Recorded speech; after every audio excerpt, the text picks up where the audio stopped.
Hola, Jordi.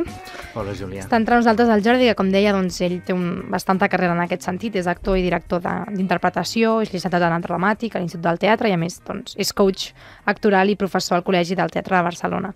Jordi, en relació al vídeo que acabem d'escoltar, segur que coneixes aquest vídeo, jo veia que feies que sí amb el cap, per tant, intueixo que més o menys sí. Quin és realment el valor de l'artista i la seva obra en la societat actual? Jo penso que el valor de l'artista i la seva obra és fonamental en aquesta societat i en qualsevol societat. Vull dir que des que l'home està a la caverna no, ja feien instruments, feien música, feien pintures a les parets i era no només una activitat artística gratuïta, sinó que tenia una funció important dins el que era el grup, el desenvolupament del grup i la consciència del grup.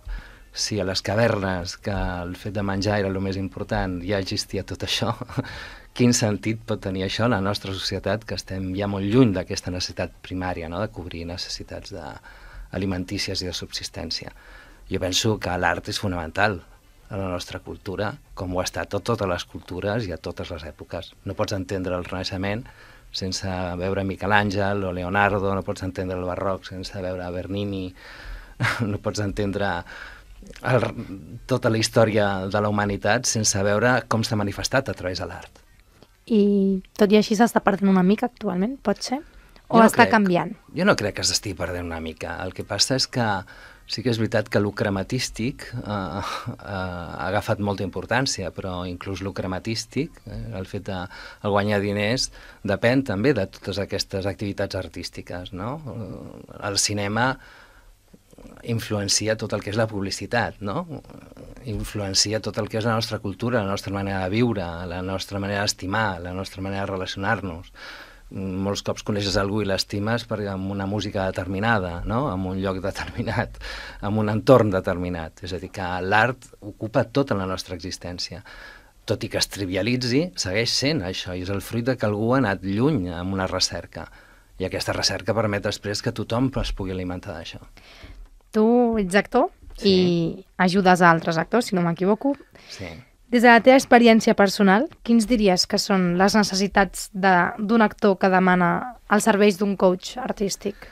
Jo penso que no només un actor, qualsevol artista es troba que en moments es sent perdut en el seu treball, o es troba que està tocant la mateixa tecla, o es detecta que hi ha algun problema i no sap quin és. Aleshores, igual que un jugador de tennis, si té una dificultat, busca un entrenador perquè l'ajudi a resoldre's, doncs un artista també, és així. Només que la complexitat de l'artista va més enllà d'una qüestió física o tècnica. És més emocional, potser, no? Jo penso que l'emocional és una part molt important, però hi ha una part de lo creatiu que va molt més enllà de l'emocional. Crear vol dir fer alguna cosa que no existeix.